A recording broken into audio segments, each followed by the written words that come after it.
Welcome to concept minds. कैसे हैं आप सभी लोग? मुझे उम्मीद है बहुत ही अच्छे होंगे। तो चलिए अपने इस एथिक्स सीरीज में आगे बढ़ते हैं। आज हम डिस्कस करने वाले हैं ethical dilemmas in private institutions. ठीक है, निजी संस्थानों में नैतिक दुविधाएं। चलिए सबसे पहले इंट्रोडक्शन के साथ आगे बढ़ते हैं। तो एथिकल डायलेमास, इसको हम लोगों ने पिछले क्लास में बहुत अच्छे तरीके से समझ लिया था कि व्हाट आर एथिकल डायलेमास। फिर भी आज हम एक बार देख लेते हैं, ओवरव्यू ले लेते हैं कि इफ अ पर्सन और institution is forced to choose between two और मोर कंफ्लिक्टिंग मोरल इंपेरेटिव्स, जब किसी भी इंडिविजुअल को या इंस्टीट्यूशंस को किसी भी दो मोरल इंपेरेटिव मतलब दो मोरल वैल्यूज, दो नैतिक मूल्यों में से किसी एक को चुनने की बाध्यता हो, तो वह कंडीशन क्या कहलाता है? एथिकल डायलेमा कहलाता है। And what are private institutions? Private institutions की परिभाषा क्या है कि कोई भी organisations that are owned, operated and funded by private individuals, groups और ऑर्गेनाइजेशंस। कोई भी ऐसा ऑर्गेनाइजेशन जिसको ऑन्ड किया जाता है, मालिकाना हक रखा जाता है, ऑपरेट किया जाता है मतलब मैनेज किया जाता है, प्रबंधन किया जाता है, एंड फंडेड और उसको वित्त पोषित किया जाता है किसके द्वारा?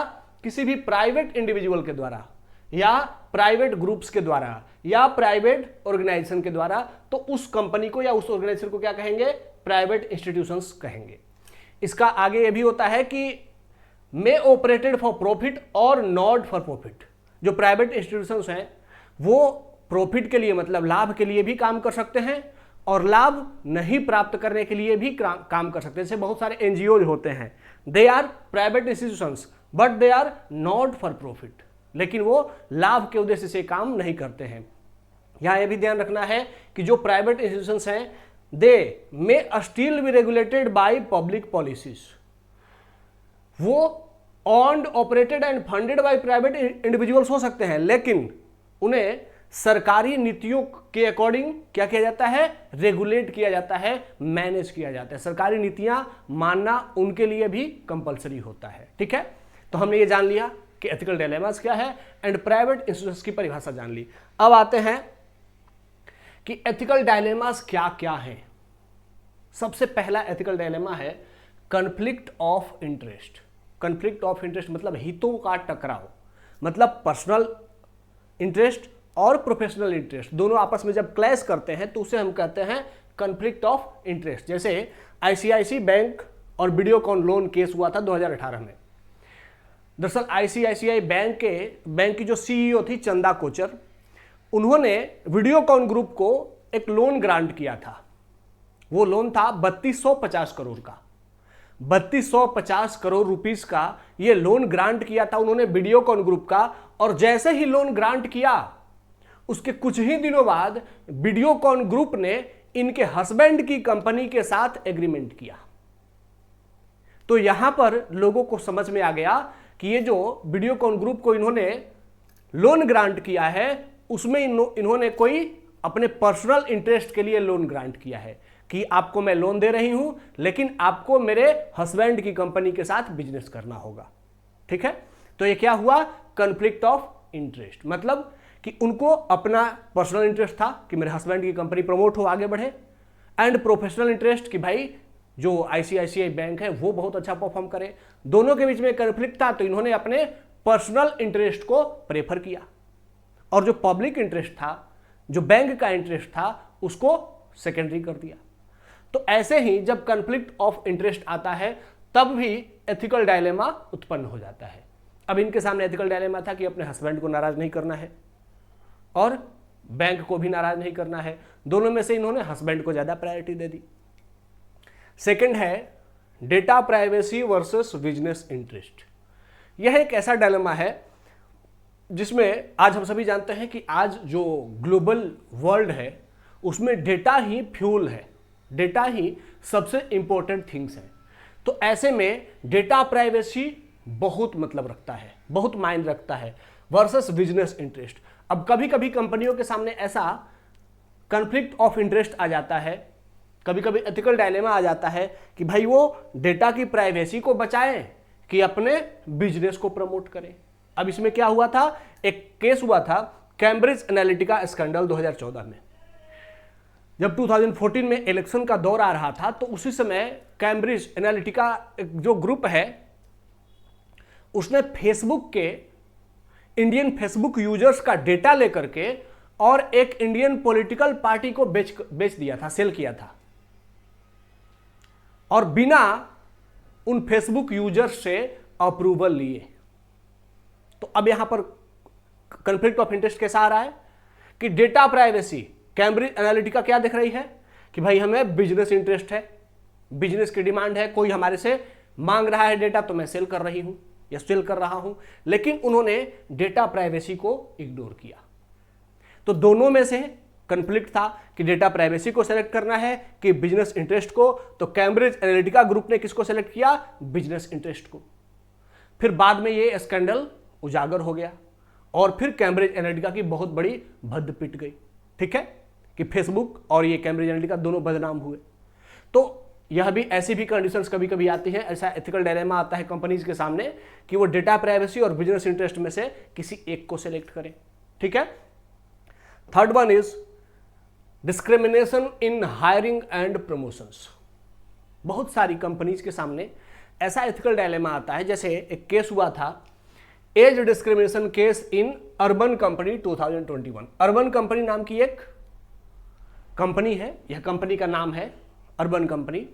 ये क्या करती है? लोगों को, गिग मार्केट की बहुत बड़ी कंपनी है, लोगों को हायर करती है कि आप अपने प्रोफेशनल स्किल्स के साथ आइए।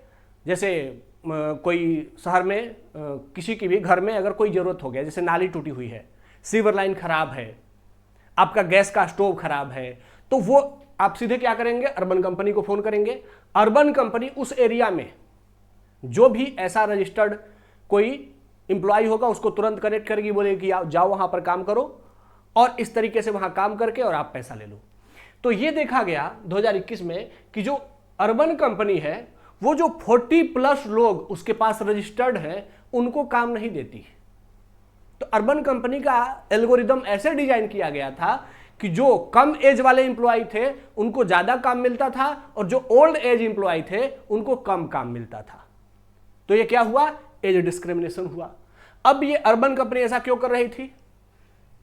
क्योंकि अर्बन कंपनी के सामने एथिकल डायलेमा था। किस बात का? कि मार्केट डिमांड करता है कि हमारे पास जो काम करने आए वो एनर्जेटिक हो, एक्सपर्ट हो।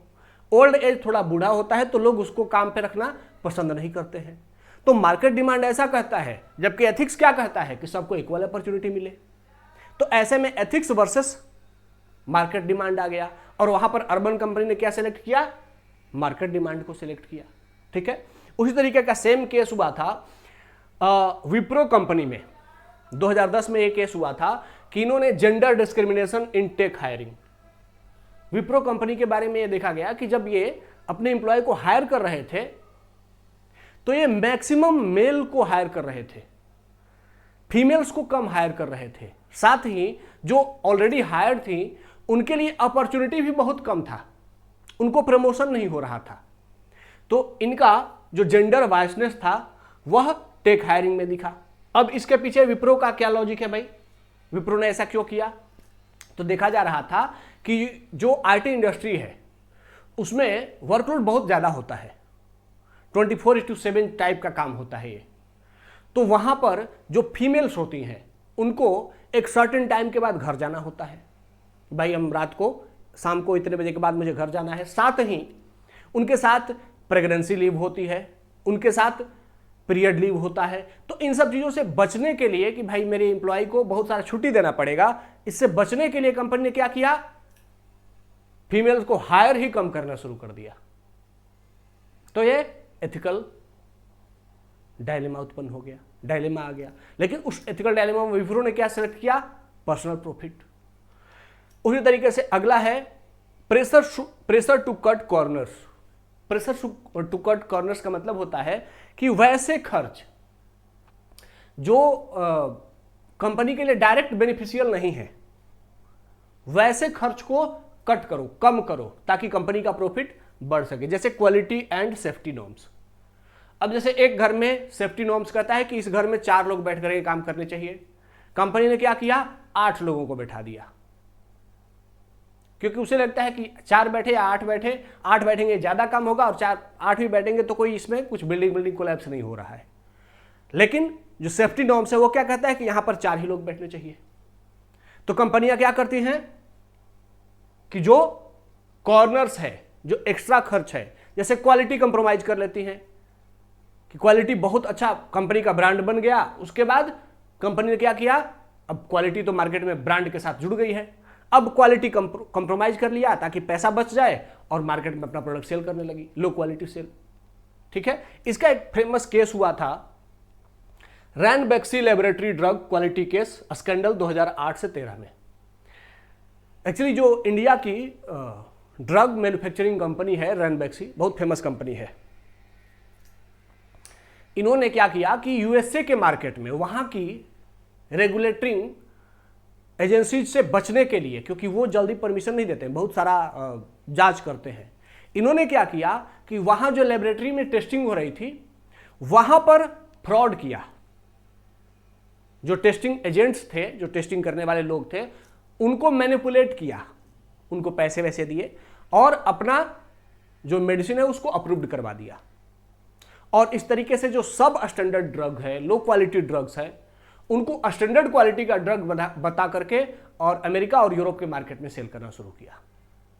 बाद में इनकी चोरी पकड़ी गई और फिर अमेरिका में इन पर $500 मिलियन का जुर्माना लगाया गया और फाइनली इनको देना पड़ा।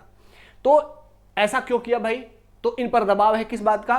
प्रेशर टू कट कॉर्नर्स, की भाई क्वालिटी कम करो ताकि जो खर्चे हैं उसको मैनेज किया जाए। और साथ ही अमेरिकी मार्केट भी चाहिए और अमेरिकी मार्केट की डिमांड बहुत अधिक है और क्वालिटी की भी वहां पर बहुत रिगरस जांच होती है। तो ऐसे में उस क्वालिटी का दवाई बनाने में इनका खर्च ज्यादा बढ़ रहा था, तो इनको अमेरिकी मार्केट भी चाहिए था और दवाई का स्टैंडर्ड भी नहीं बढ़ाना था क्योंकि खर्च बढ़ रहा था। तो इन लोगों ने क्या किया? फ्रॉड किया। इंपैक्ट क्या हुआ? 500 मिलियन का जुर्माना देना पड़ा। तो ऐसे क्या होता है, यह क्या हो गया? एथिकल डायलेमा उत्पन्न हो गया कि एक इंडिविजुअल, एक कंपनी होते हुए हमें प्रॉफिट अर्न करना है और एथिकल नॉर्म्स को मेंटेन करना है, दोनों के बीच में कन्फ्लिक्ट आ गया। इन्होंने प्रॉफिट को सिलेक्ट किया तो इन्हें फाइनली $500 का जुर्माना देना पड़ा। उसी तरीके से अगला है green washing and false advertising. Green washing का मतलब होता है कि गलत काम करना लेकिन दुनिया को यह बताना कि मैं बहुत अच्छा कर रहा हूं या कर रही हूं। ठीक है, उसी तरीके से, या फिर फॉल्स एडवर्टाइजिंग। अब कंपनियों के सामने ये कॉन्फ्लिक्ट ऑफ इंटरेस्ट आता है या फिर डायलेमा, एथिकल डायलेमा आता है कि मार्केट में प्रोडक्ट सेल करने हैं, कंपटीटर्स बहुत आगे निकल रहे हैं, मेरा मार्केट कमजोर हो रहा है, खर्च बढ़ रहे हैं, ऐसे में कैसे एम्प्लॉय की सैलरी निकाली जाए, कंपनी की प्रॉफिट बढ़ाई जाए। तो अब क्या करने लगती है कंपनीज? वो ग्रीन वॉशिंग करने लगती है और फॉल्स एडवर्टाइजिंग करने लगती हैं। एक बहुत फेमस केस हुआ था डीजल गेट स्कैंडल 2015 में। इसलिए आप लोगों ने वॉक्सवैगन कंपनी का नाम सुना होगा। वॉक्सवैगन कंपनी की जो इंडियन डिस्ट्रीब्यूटरी थी, उसने क्या किया कि जो उनकी कार थी उनमें डिफॉल्टेड डिवाइस लगा दिया, खराब डिवाइस लगा दिया, ताकि जो कंपनी जब इंडिया में इमिशन टेस्ट हो, उसका कार्बन इमिशन टेस्ट, तो उसमें वह फॉल्स डिवाइस ऐसा डेटा दिखाए जो यहां इंडियन नॉर्म्स को फुलफिल कर ले। तो उन्होंने अपने कार के इंजन की क्वालिटी में सुधार नहीं किया, लेकिन एक ऐसा फॉल्स डिवाइस कार में लगा दिया जो हमारे यहां का जो इमिशन टेस्ट हो रहा था उसमें वो पास हो जा रही थी। बाद में फिर यह स्कैंडल बाहर आ गया और कंपनी पर भारी जुर्माना लगाया गया। तो इस तरीके से ये सब क्या है? ये सब कुछ एग्जांपल्स हैं किसके? एथिकल डायलेमास के। अब आगे आते हैं कि कुछ रिपोर्ट्स हैं, फेमस रिपोर्ट्स हैं जो एथिकल डायलेमा या फिर ऐसे जो प्राइवेट इंस्टीट्यूशंस हैं जो फॉल्सिफिकेशन कर रही हैं उसके बारे में जानकारी देते हैं। ये सब अगर आप डेटा कोट करते हैं तो ऑब्वियसली आपके मार्क्स, चाहे जीएस का सेगमेंट कोई भी हो या एथिक्स हो, मार्क्स ऑटोमेटिकली इंप्रूव करेंगे। तो पहला डेटा है, नीति आयोग कहता है कि 20% of hospitals revenue in many private hospitals came from किससे? अनइंडिकेटेड प्रोसीजर्स।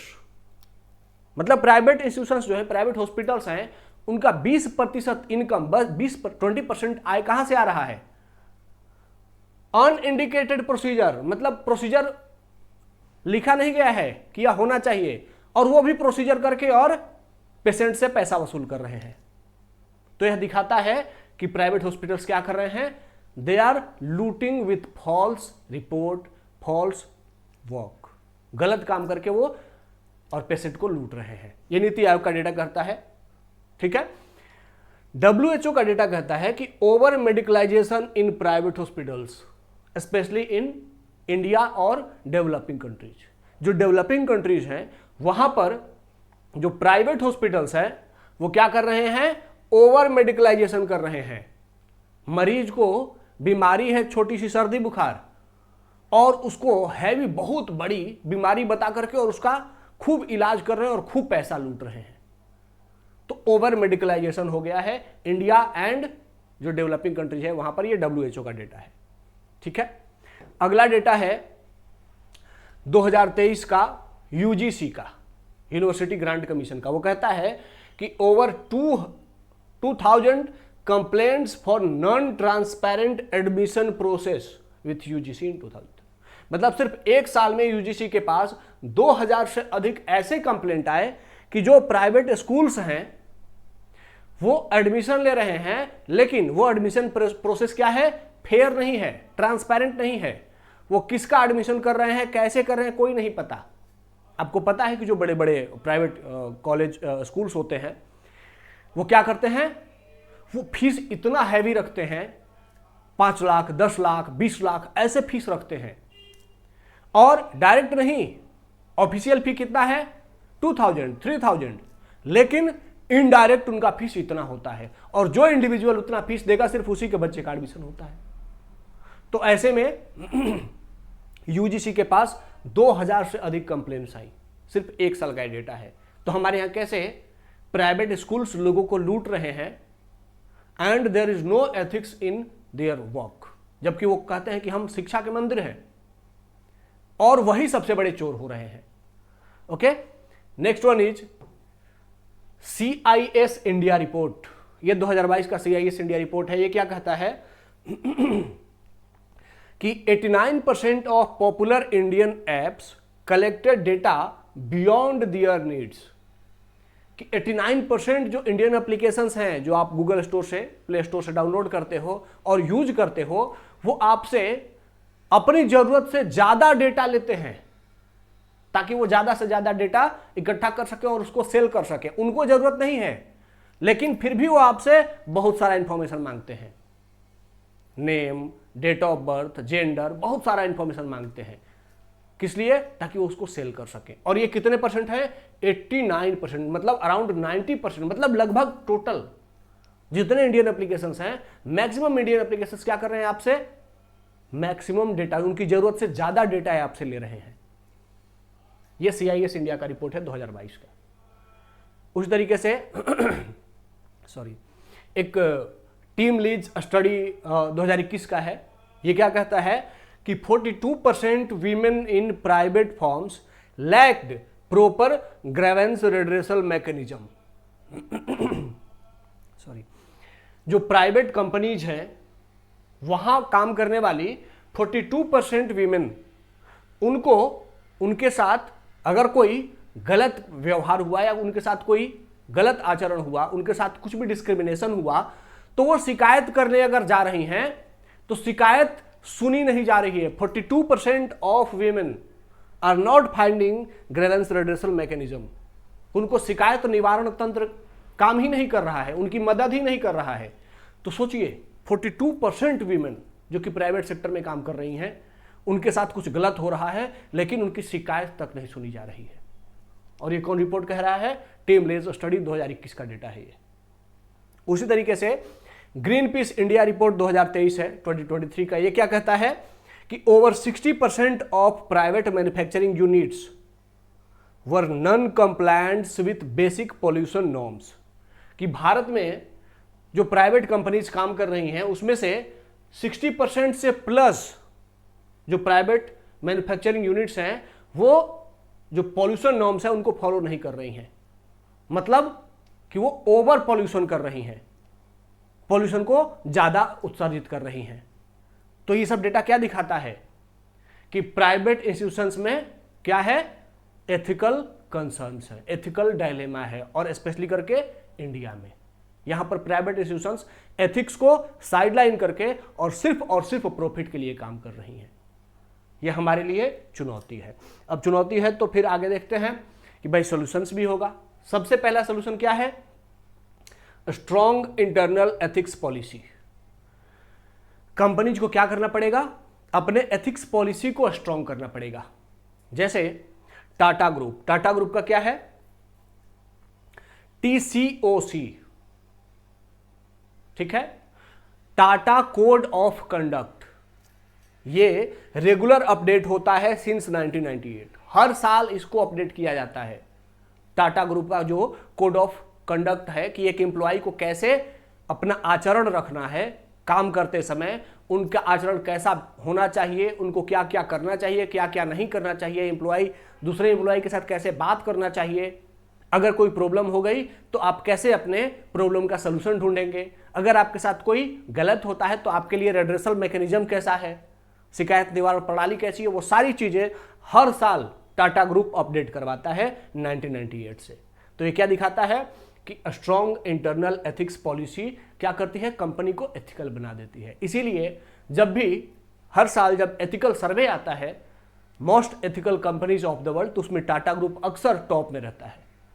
ठीक है, तो सबसे पहले क्या करना होगा, स्ट्रॉन्ग इंटरनल एथिकल पॉलिसी लाना होगा।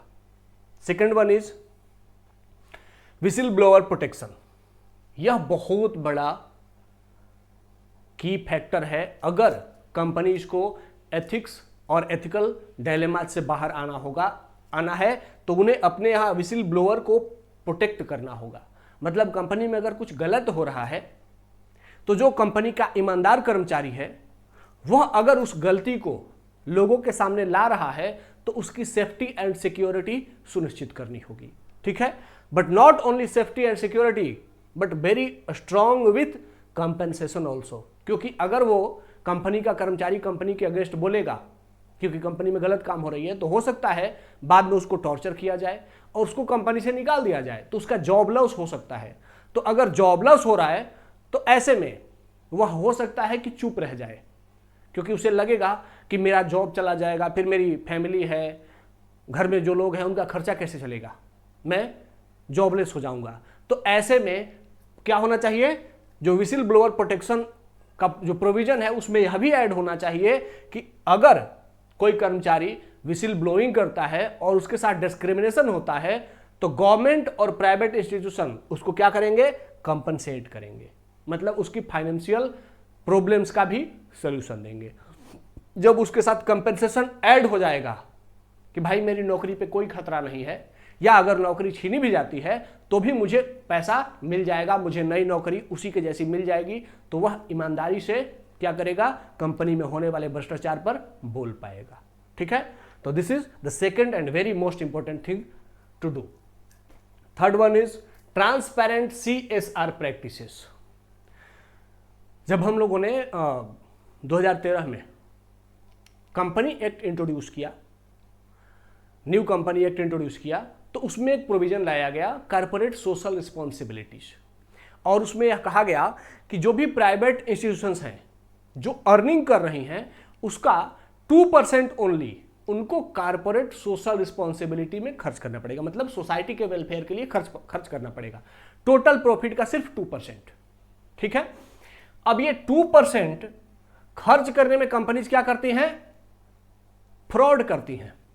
वो डेटा में दिखा देती हैं कि आई हैव एक्सपेंडेड इतना इतना इतना XYZ, लेकिन इन रियलिटी वो खर्च नहीं करती हैं, या जब वो खर्च भी करती हैं तो इस तरीके से खर्च करती हैं जैसे किसी कंपनी ने क्या किया कि उस कंपनी को खूब जो क्वालिटी वाले एम्प्लॉय चाहिए थे, अपने ही एम्प्लॉय को ट्रेनिंग दे दिया और सरकार को खर्च दिखा दिया क्या कि देखो हमने इतने लोगों के वेलफेयर के लिए काम किया, इतने लोगों को ट्रेनिंग दिया। ये नहीं बताया सरकार को कि वो इसी के कर्मचारी थे, इसी के एम्प्लॉय थे। तो अपनी कर्मचारियों को ट्रेनिंग देकर के उनका स्किल अपग्रेड करवा दिया, अपनी कंपनी का प्रॉफिट बढ़वा दिया, लेकिन जो कॉर्पोरेट सोशल रिस्पॉन्सिबिलिटी, सामाजिक खर्च करने का पैसा था, वो सरकार को बताया नहीं कि हमने अपने प्रॉफिट के लिए काम किया है। तो इस तरीके से कंपनी क्या करती हैं, कॉर्पोरेट सोशल रिस्पॉन्सिबिलिटीज का फ्रॉड करती हैं। लेकिन उन्हें क्या करना होगा, ट्रांसपेरेंट CSR प्रैक्टिसेस अपनाना होगा। इसमें भारत का जो महिंद्रा ग्रुप है ये बहुत अच्छा परफॉर्म करता है। जैसे महिंद्रा ग्रुप का 2 इनिशिएटिव बहुत फेमस है। एक है Nanhi Kali programme, and through this programme, Nanhi Kali programme, Mahindra group क्या करता है, supported education over 1,80,000 underprivileged girls. 1,80,000 गरीब बच्चियों के शिक्षा के लिए नन्ही कली प्रोग्राम चला रहा है महिंद्रा ग्रुप, और उसमें 1,80,000 गरीब बच्चियों को एजुकेट किया जा रहा है देश भर में। This is called transparent CSR practices. ठीक है, उसी के साथ हरियाली इनिशिएटिव चला रहा है महिंद्रा ग्रुप, एंड बाय हरियाली initiative they have planted over 19 million trees. और इस हरियाली इनिशिएटिव के थ्रू उन्होंने क्या किया है, देश में 19 मिलियन से अधिक वृक्ष लगवाए हैं। तो ये क्या दिखाता है कि अगर ट्रांसपेरेंट CSR प्रैक्टिसेस होंगी तो कंपनीज एथिकल बनेंगी और उनके सामने एथिकल डायलेमा नहीं आएगा। डायलेमा किस बात का आ रहा है, प्रॉफिट बढ़ाना वर्सेस एथिकल नॉर्म्स को पूरा करना या सरकार के नियमों का अनुपालन करना। तो वो क्या सेलेक्ट कर रही है, बहुत सारी कंपनी प्रॉफिट बढ़ाने को सेलेक्ट कर रही है और सरकार के नियम की अवहेलना कर रही है। लेकिन महिंद्रा ग्रुप ने क्या किया है, क्वालिटी और and transparent CSR practice ensure किया है। तो ये हर कंपनी में ऐसे ही इंश्योर किए जाने की जरूरत है। ठीक है, next one is mandatory ESG auditing. ESG मतलब environmental, social and governmental auditing.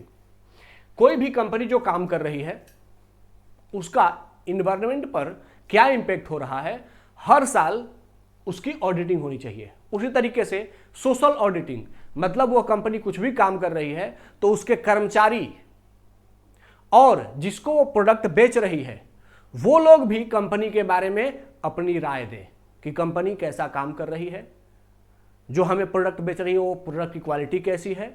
तो social auditing and governance related auditing मतलब कि कंपनी के जो गवर्निंग बॉडी में लोग बैठे हुए हैं वो जो एम्प्लॉय का वर्क कल्चर है उनको कैसे काम करवाते हैं, फोर्सफुली काम करवाते हैं, ओवर टाइम करवाते हैं, equal work for equal pay करते हैं, वीमेन एम्प्लॉय को सेफ्टी नॉर्म्स के साथ प्रोटेक्ट करते हैं या नहीं करते हैं, इनका भी क्या होना चाहिए, हर साल ऑडिट होना चाहिए। ठीक है, तो इससे भी क्या हो जाएगा, कंपनीज एथिकल नॉर्म्स को फॉलो करने लगेंगी। Next one is independent ethics committee. Her company में एक इंडिपेंडेंट एथिक्स कमिटी होनी चाहिए। इंडिपेंडेंट का मतलब क्या है कि जो उस एथिक्स कमिटी में लोग हों वह कम से कम कंपनी के शेयर होल्डर नहीं हो, कंपनी के साथ डायरेक्टली और इनडायरेक्टली जुड़े हुए नहीं हो, क्योंकि अगर जुड़े हुए रहेंगे तो एथिक्स से कंप्रोमाइज कर जाएंगे, कंपनी को फेवर करने लगेंगे। लेकिन अगर कंपनी से डायरेक्ट और इनडायरेक्ट नहीं जुड़े हुए होंगे तो वो क्या देखेंगे कि कंपनी में एथिकल रूल्स इंप्लॉय हो रहे हैं कि नहीं हो रहे हैं, गवर्नमेंट रूल्स को लागू किया जा रहा है कि नहीं किया जा रहा है। तो इसीलिए इंडिपेंडेंट एथिक्स कमिटी भी हर बड़ी कंपनीज में होनी चाहिए। ठीक है, next one is active regulations. Active regulations का मतलब कि जो हमारी रेगुलेटरी इंस्टीट्यूशंस हैं जो कंपनियों के काम को देखती हैं, like SEBI, RBI, UGC, try, ये सब इंस्टीट्यूशंस भी क्या करें, एक्टिवली जो कंपनीज हैं उनकी जांच करती रहे कि वहां पर कोई फॉल्सिफिकेशन तो नहीं चल रहा है। तो इस तरीके से इन सभी सॉल्यूशंस को अपना करके जो एथिकल डिलेमास हैं कंपनीज के सामने उसका सॉल्यूशन किया जा सकता है। ठीक है, अब आगे आते हैं। एक वॉरेन बफेट का बहुत फेमस कोट है, आप लोगों ने शायद सुना होगा। ये कहते हैं कि in looking for people to hire, लोगों को नौकरी देते समय या नौकरी के लिए अपॉइंट करते समय यू लुक फॉर 3 क्वालिटीज। आप क्या देखते हैं, 3 क्वालिटी देखते हैं। And what are they, integrity, सत्यनिष्ठा, इंटेलिजेंस, बुद्धिमत्ता एंड एनर्जी, ऊर्जा। वो कह रहे हैं वॉरेन बफेट कि किसी भी कंपनी में एम्प्लॉय को हायर करते समय 3 क्वालिटीज देखी जाती हैं।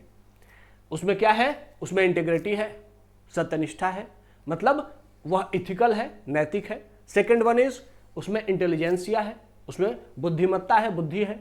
And third one is energy है, वह सुस्त नहीं है, एनर्जेटिक है। ये 3 क्वालिटीज होनी चाहिए एम्प्लॉय में। फिर आगे कहते हैं and if they don't have the first, और अगर उस एम्प्लॉय में पहला नहीं है, पहला का मतलब इंटेग्रिटी, सत्यनिष्ठा मतलब नैतिकता नहीं है, the other 2 will kill you, तो जो बाद के 2 हैं, मतलब उसमें इंटेलिजेंस है एंड एनर्जी है लेकिन इंटीग्रिटी नहीं है, तो वह आपके कंपनी को बर्बाद कर देगा। क्योंकि बुद्धिमान है, धूर्त है, सत्यनिष्ठा नहीं है, नैतिकता नहीं है, लेकिन बुद्धि बहुत तेज है, तो उसे क्या कहते हैं? चालाक, धूर्त। तो धूर्त है और एनर्जेटिक भी है, तो वो क्या करेगा?